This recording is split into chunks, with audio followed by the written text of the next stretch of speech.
are the memories that make me a wealthy soul. Alright, so welcome back. I'm sitting here in the car again, as always. And it's today's video message from my friend Lilla, a friend of mine who lives around and around the world while I'm lying and lonely. And I live in Oklahoma, as you can tell from my accent. Excuse me. Anyway, it's Saturday. It's November the 6th, 2021. And I'm sitting here in the parking lot, as usual, because I usually record these in the parking lot. And it's nighttime because I'm recording this late. I meant to record this much earlier, but I actually ended up leaving the house today until like 5, and then I got here. I ended up watching a movie on my phone, and then I ate lunch, and then kind of just generally dipped around for a little bit, and here we are now. So Leo, if you're watching this, today's message is that as you know, I like music. I've talked about music a lot during these videos. Music is something that's as natural to me as breathing, listening to it, playing it, thinking about it. It's influenced every aspect of my life in some way. I talk about it a lot, and I think about it a lot, and I quote it a lot. I quote song lyrics regularly. I've adopted phrases from songs into everyday conversation that have become part of my vocabulary. And I've written about music in like blogs, articles published on like my blogs on like Tumblr or Patreon.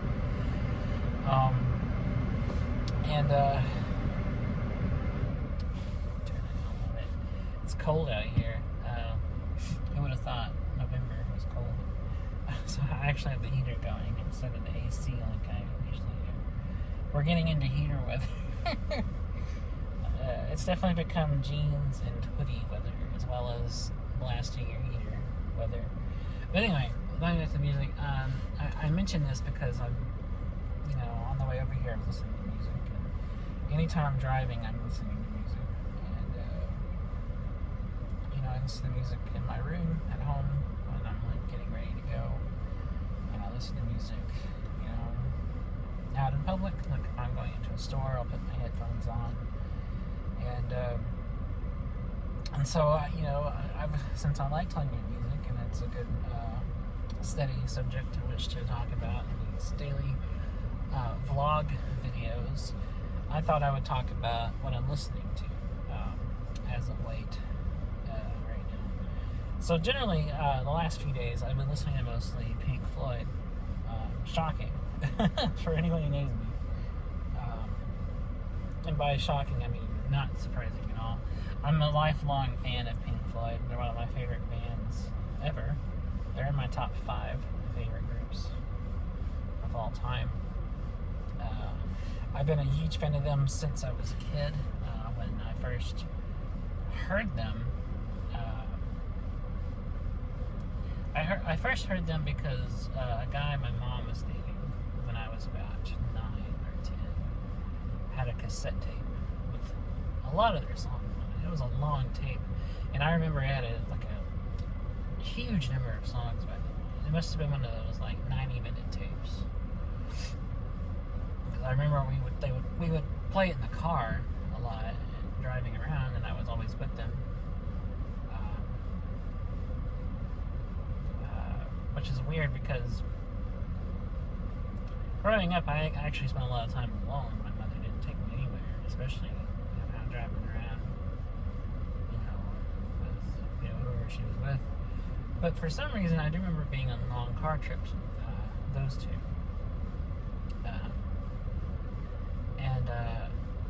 We'd drive around in the country or whatever on back roads and stuff, which is something my mother did regularly growing up. When I was growing up, she used to drive around a lot. she'd drive around with my stepdad or my real dad before he left the scene, or whatever, slime bag she was dating. And they would listen to music and get high and whatever. And for some reason, I don't know why, I was with when she was dating this guy, but I remember a few times when I happened to be there driving around with him, and I remember hearing Pink Floyd for the first time, and I still remember hearing songs like "Shine On You Crazy Diamond," "Wearing Inside Out," stuff like that, "High Hopes," things of that nature. And I was blown away. I was like, whoa, I'd never heard anything like that before. And it really just, I don't know, I was really into it. And I've always just been a fan of them over the years. I had to hear songs like "Wish You Were Here" and stuff. And I think Pink Floyd were the first band to really get me to notice music in general. I mean, obviously I'd heard music a lot, and I liked different things I would hear here and there, but I wasn't really avidly into music. I didn't really pay attention to stuff. It was more just like I would hear stuff in movies or TV shows and just think, oh, I like that, and then I'd move on.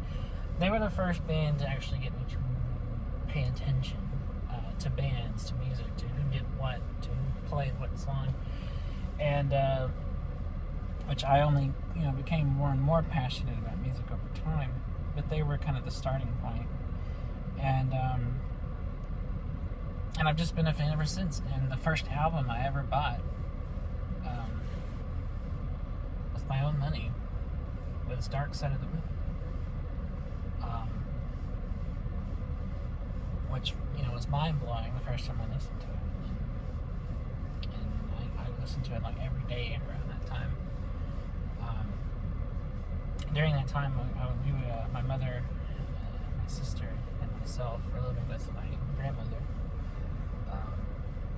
And she lived in a trailer house at the time out in the country, outside town. And they both were working, and I had a routine where every day after school I'd get off the school bus, let myself in. I'd be the only one home, and I would listen to the album. I would play the whole album all the way through. And then by the time the album was ending, would be about the time my grandmother was getting home from work, or my mom was getting home from work. I think my grandmother got home first, then my mom came home after. But it became a routine. I would come straight home and listen to the album. And then just from there, as a teenager, I started buying a lot more albums anytime I needed money, and actually had accrued a pretty large collection of CDs at that time. And I started buying all the Pink Floyd albums on CD. And so one time I had all of the stuff that they had released on CD.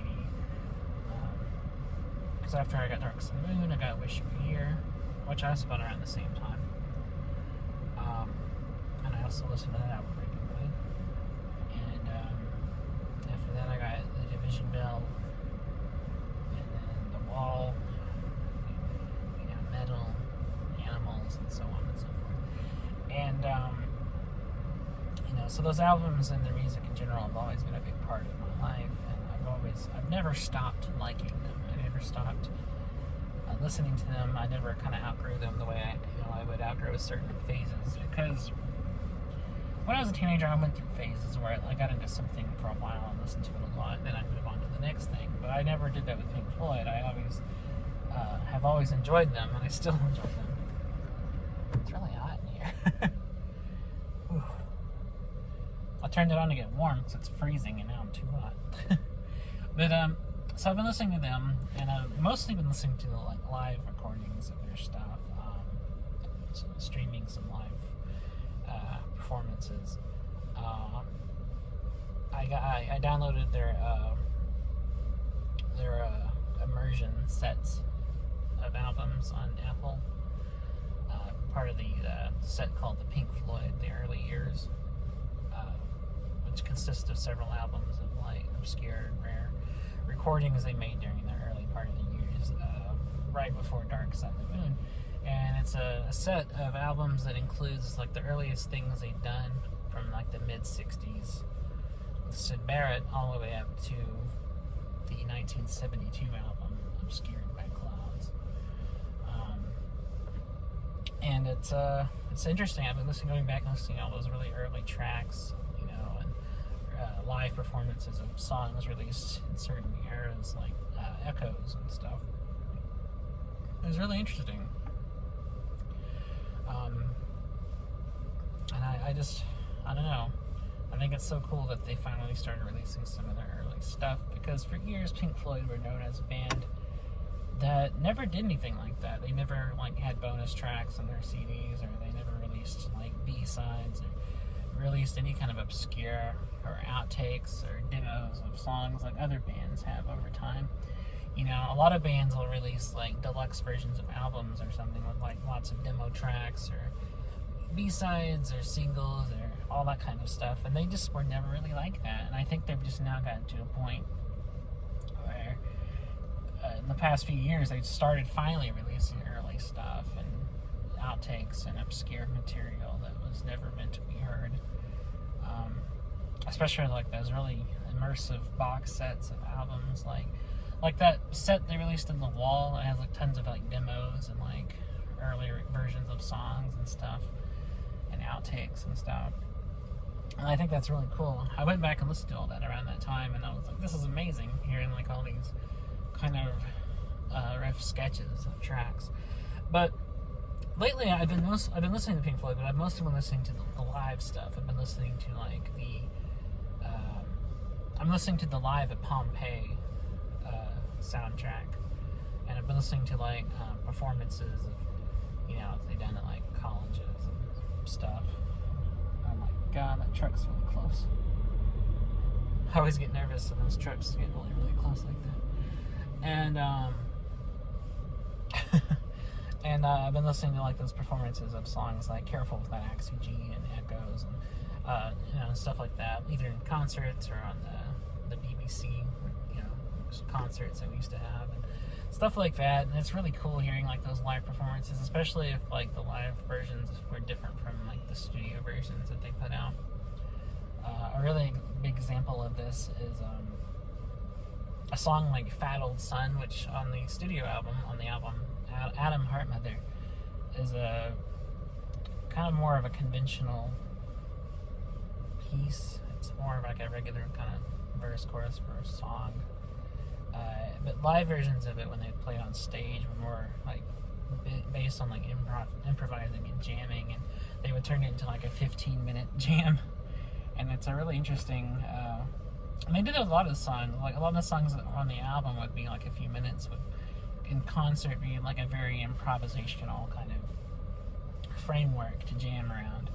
And the stuff they came up with like while doing so was really interesting.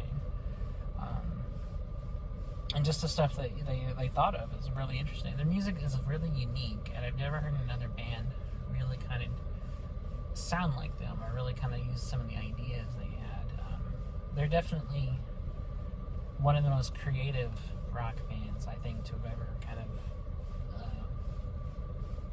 done it to play music. They had a level of creativity I don't really hear much in rock music.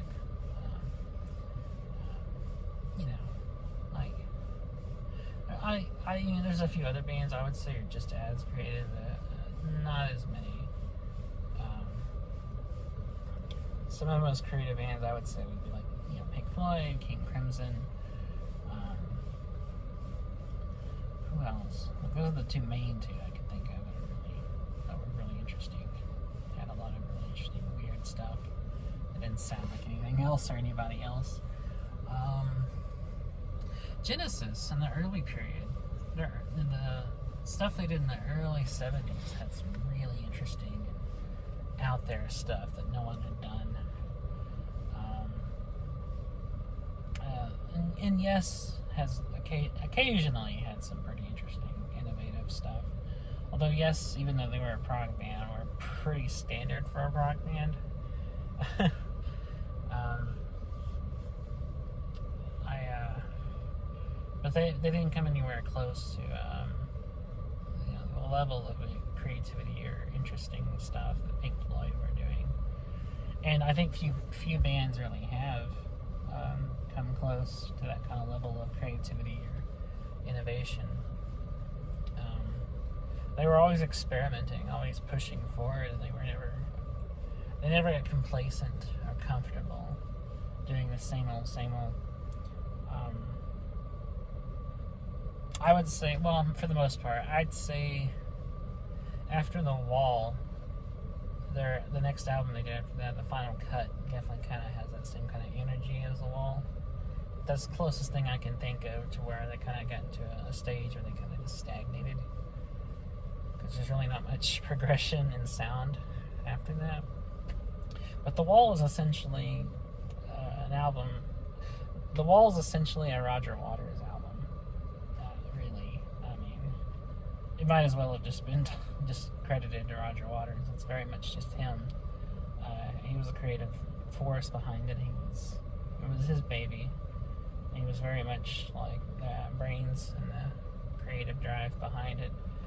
And really he only used Pink Floyd as like session players to bring his ideas to life. And that's not, I'm not dissing The Wall. I think it's a great album. It's an album that I've listened to hundreds of times over the years and still really like even now.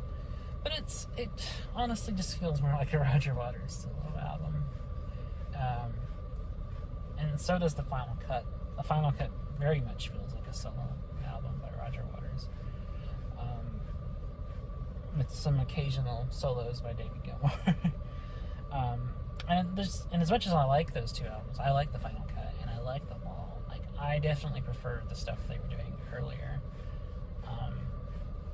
To me, the best Pink Floyd stuff was, the stuff they did from about 1968 to about 1977, I would say.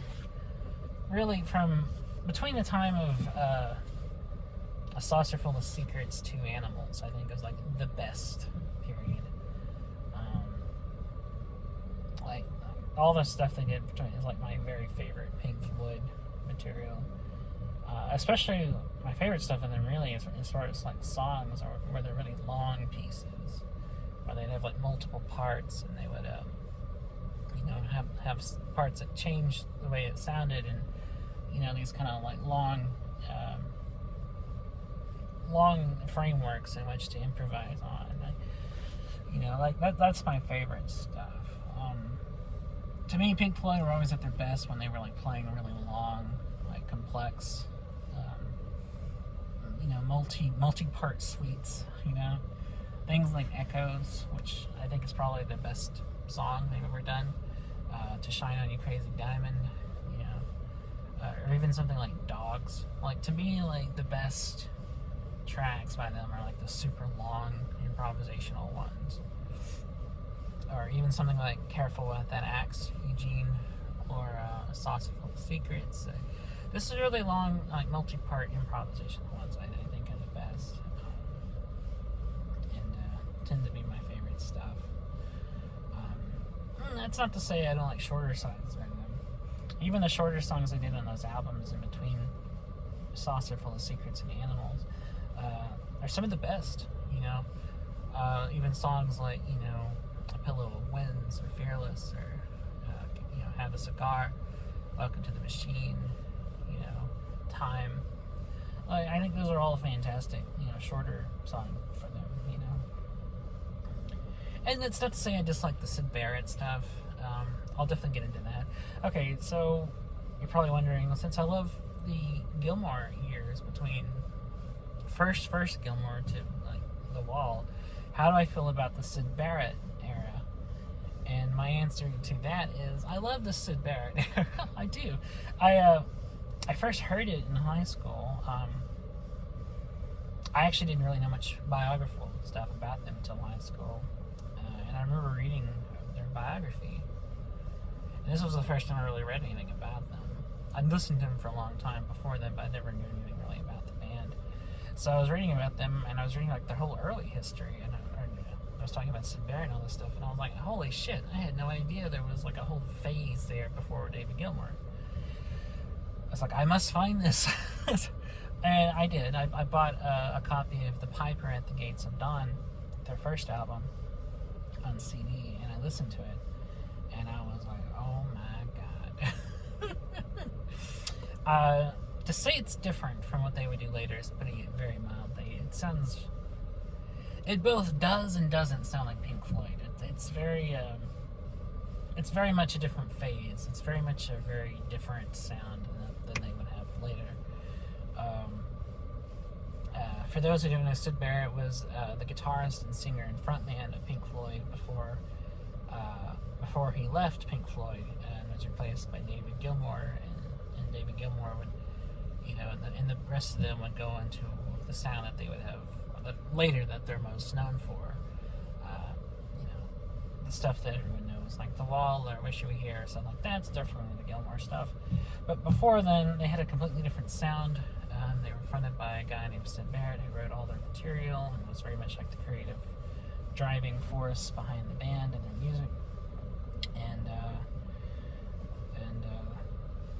And during his tenure with them, they became really big playing live in the underground clubs and stuff.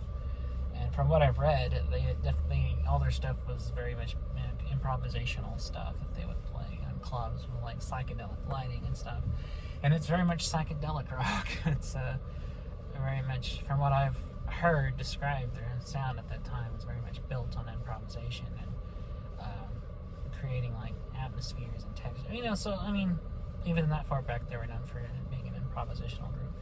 But it was a very different kind of style of music. And then they recorded their first album, titled The Piper at the Gates of Dawn, which is very different. It has a lot more, it's more focused on like short songs instead of like long improvisational things.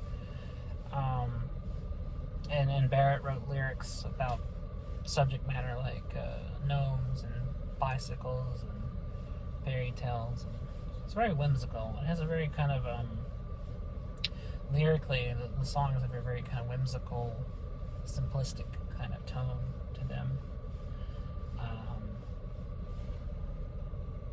And they're very almost childlike in some areas in some of the lyrics. But even that album's kind of different because like most of the songs are Barrett songs.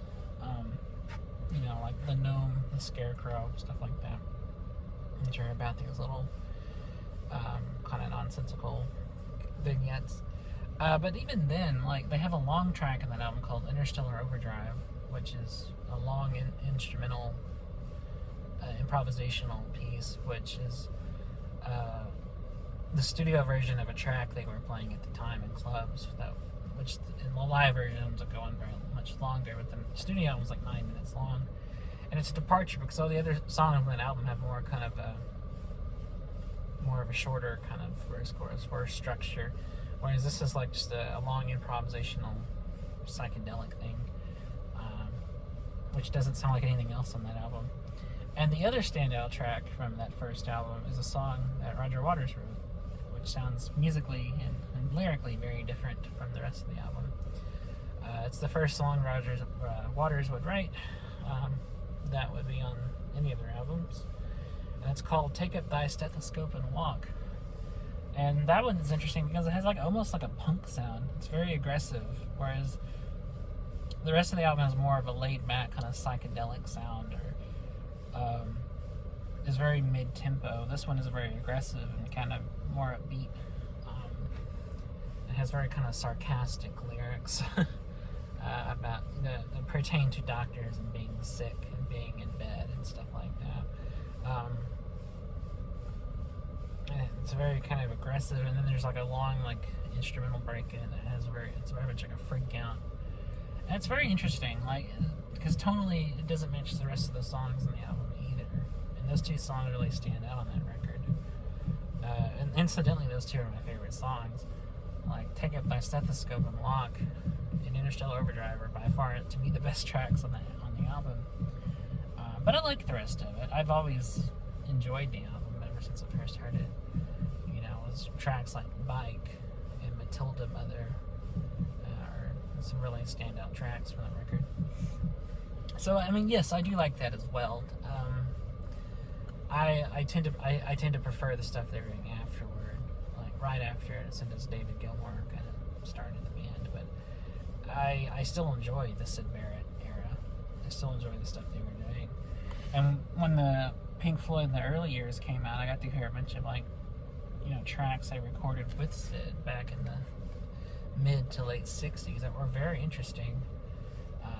Especially since a lot of it is more like blues focused, or sounds nothing like a psychedelic kind of band. A lot of the early stuff they put out has like an R&B, like blues kind of feel to it. They fit very much in with kind of the style of other bands at that time, like John Miles Blues Breakers or Yardbirds and stuff like that. Which is wild to think that Pink Floyd were ever a band that sounded like every other band. Considering just in like a few very short years, they became known for being a very psychedelic, improvisational group, that would play like 30-minute versions of, riffing or vamping on a riff or something. Like, I think that's really interesting.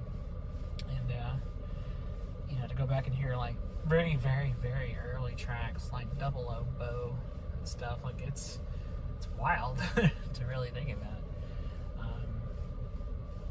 Because when you think Pink Floyd, you definitely don't think stuff that sounds like more R&B or like blues, straight blues. I don't mean like the blues influenced sound that they have always had. Although, I mean, they've always had a debt to the blues, and even the Gilmour years, David is a very blues influenced guitar player, and all of their music has definitely had kind of a blues influence, a very kind of bluesy guitar style to it. David Gilmour is very much a blues-based guitarist. Like, you can hear it like in every note of his guitar playing, and his characteristic bends and phrases and sustains on the guitar. Very much are heavily inspired by the blues. And Barrett was also a fan of the blues, so it makes sense that they would incorporate that, and that they would kind of start in that direction before moving on. But yes, love Pink Floyd. Listen to them. I've been listening to those really cool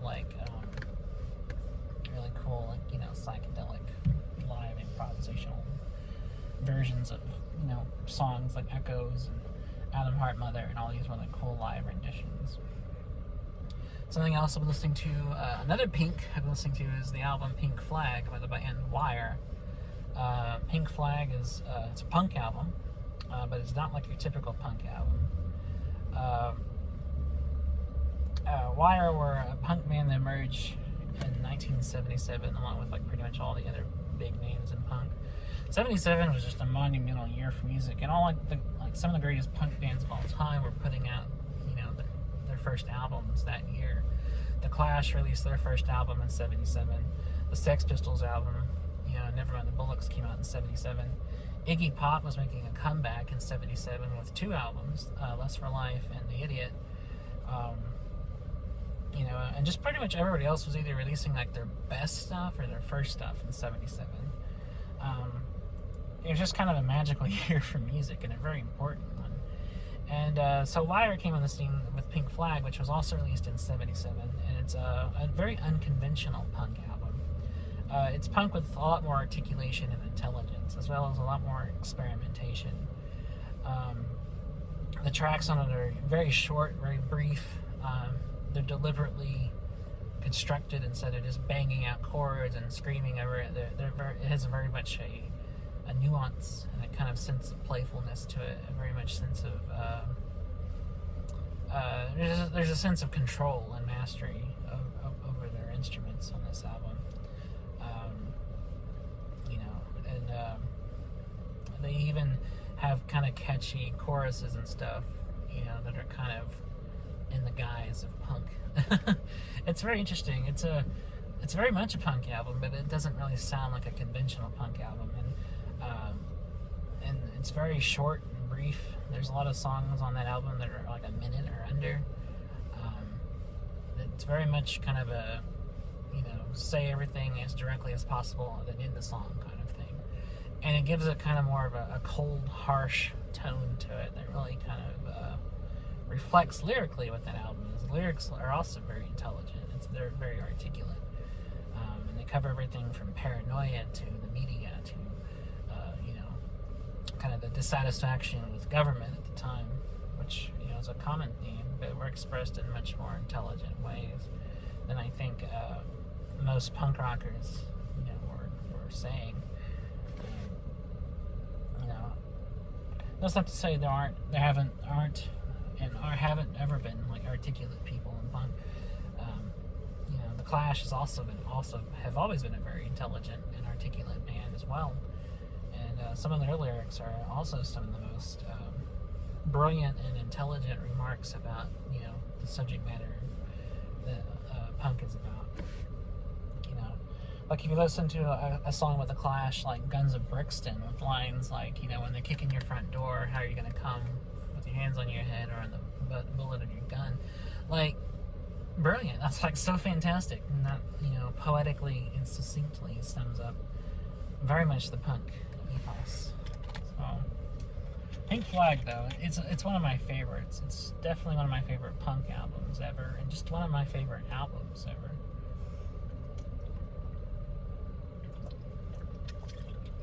There's a lot of attitude and a lot of different styles and experimentation to that record, and at times, it's, and nobody else. I mean, it was miles ahead, I think, of everybody else that year, doing that kind of sound.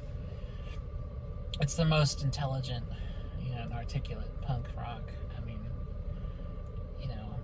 just out there.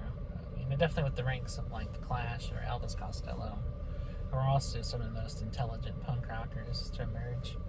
Which is interesting because Costello also put out his first album in '77, My Aim Is True. Like that year was just fantastic for music, both for punk and for non-punk rock. Some of the finest albums of all time came out that year. Steely Dan's Asia came out that year. Bob Marley's Exodus was released that year. David Bowie put out Low and Heroes, both in 1977. Fleetwood Mac released Rumors, which is by far their best album that year. Like just pretty much everybody of that year. Billy Joel released The Stranger, his best album, in '77. ELO put out Out of the Blue in 1977, which is also their best album. So that year is just kind of amazing, and it's important for all like the great musical stuff was released that year and really put out there. But yeah, so I've mostly been listening to that, Pink Floyd, Pink Flag. I've also been listening to American Football's first album, titled American Football. American Football is a band I've always really liked a lot. I've listened to that album a lot over the years. And just lately it's really been resonating a lot with me. And so it's kind of been in my regular playlist as well lately. It's a very good album. It's very much kind of emo music, and I mean that in a good way. They're interesting. They have kind of almost a math rock sound, not quite. They have these really melancholy kind of reflective songs that I really like, that kind of touch on kind of millennial angst what a lot of people feel, and kind of a portrait of kind of what angsty teens and young adults in the late 90s were listening to. It's a good kind of portrait to that time and that place, and it's just very good. Like those guys are really talented, and they have a lot of interesting, simple but elegant songwriting.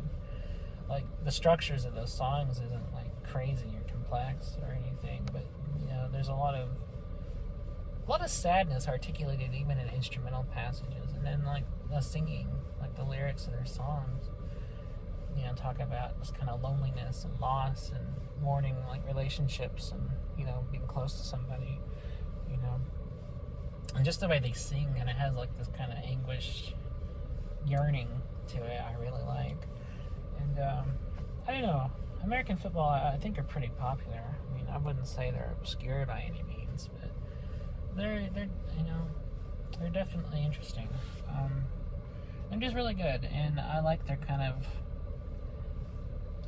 their style. Like the guitars have like a clean shimmer to them, to the sound of them. It's very kind of, don't really use distortion or anything.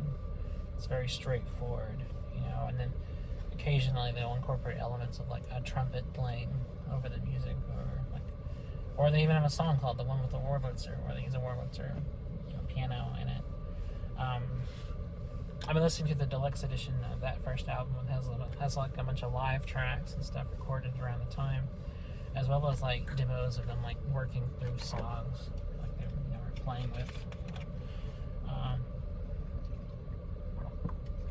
And it's interesting because you really much can hear that they're just like 4 or 5 guys just playing together, and that's the charm of it. It's just these guys coming together to play these really relatable, simple songs, and I really like that about it. It's a very great album, and I almost venture to say underrated. I think American Football should be definitely listened to by more people. I think they're popular enough. But still, I don't really get the recognition they deserve. They're just such a good band. And like very talented guys, and their songs stick in my head. Like I'll just be walking into a convenience store or something, and like I'll be thinking of their songs, and I'll just catch myself singing under my breath. I'll walk in and just like, but the regrets are killing me. It's so good. It's so good. Oh man. But yeah, I love all three. I love Pink Floyd. I love Pink Flag by Wire, and I love American Football.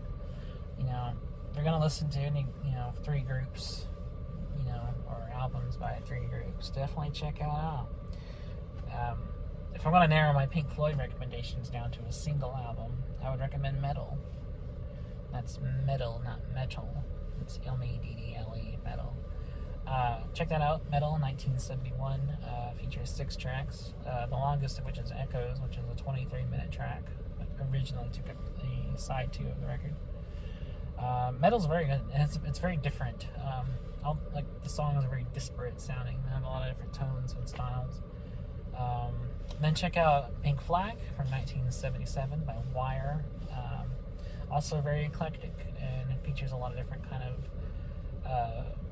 of aggressive, not so aggressive, playful, but all punk, very much all in the punk, rapping. And check out American Football, which the first album titled American Football from 1999. I recommend that. Also would recommend listening to the expanded edition of American Football to hear like the live tracks and stuff, and just kind of hear the or demos of them playing together and working out songs. There's a part where they're in one of the demo tracks where they're just like doing a playthrough, and they stop and you can actually hear them like discussing it. And they're like, what if after this part we came in like this? And so it's really cool to kind of hear them working out these ideas. Excuse me. So I think that's cool. I like it. I like when bands release expanded editions of their albums and stuff, and feature like live tracks or like work throughs of songs or demos, or you can hear them say stuff like, okay, so after you do the 4th measure here, come in here with the, I think that's really cool when bands do that. So I wish I could have heard more of that in the Pink Floyd stuff. I wish Floyd would release like demos or like studio things, but I really don't think those guys did that. Nothing I've read or heard or anything indicates that. Like, I kind of just left the tape rolling in between like practices, which is sad. I think every band should just leave the tape rolling. Like, just record all of their sessions, even if they don't use it, like most of it. Just record all of the sessions and release them. Really, the only other musician I know of who really did that a lot was Neil Young. Neil Young was kind of known for just leaving the tape rolling in between takes and in between sessions and stuff. And you hear a lot of like studio chatter and stuff, and him talking to his bands a lot on the. I really wish that every band did that.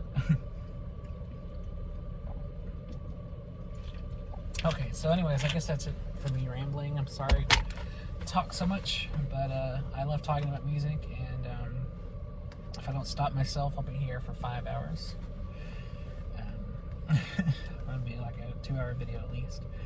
But yeah, I'll end here. I'll be back tomorrow to upload another one of these daily vlogs. And Lilla, if you're watching this, thank you for watching. I appreciate your friendship. You're an amazing friend, and I don't ever want you to change. Just keep on being your badass self, you know. And I also just want to say you're the most amazing friend and the most amazing person I've ever met. And I've never been as happy in my whole life, you know, as I am now that you're my friend. So I just want to thank you for that. And you know, just say I wish we could hang out in person. That's what I really want. I wish we lived close by, so you know, I could pick you up and go driving around, and then we could listen to American football. That would be great. Also listen to the band Chinese Football, which is it's a really good band too. They're very influenced by American football, and they're from China, so it makes sense. So, a good band too. Maybe I'll talk about Chinese football in the next video. But anyways, I guess that'll be it for now, and go check out my music recommendations. They're really good albums, and you won't be disappointed. So, till next time, I'll see y'all later, and have a good night. Take care.